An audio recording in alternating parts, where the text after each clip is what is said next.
যে আত্মীয় টাকা বেশি, দাওয়াত তাকে দেওয়া হয় স্পেশাল দাওয়াত।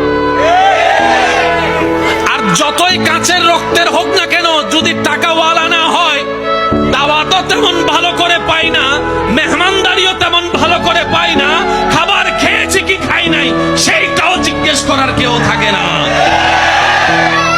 সম্পদ যদি একটু ভালো থাকে, বারবার এসে জিজ্ঞেস করবে, পায়েস খাবেন, একটু চা খাবেন, একটু একটু একটু চিনি কম দিয়ে চা এনে দিই, না ভাই আমার আর পেটে না না একটু খান না, একটু বসেন না, ওই রুমটার মধ্যে না একদম এসি আছে, আপনি ওখানে গিয়ে আরাম করুন।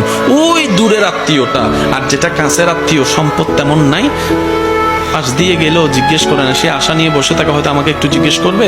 আচ্ছা খাই না খাই, অন্তত জিজ্ঞেস তো একটু করুক, মনটা বড় হবে যে না আমার আত্মীয় আমাকে একটু জিজ্ঞেস করেছে।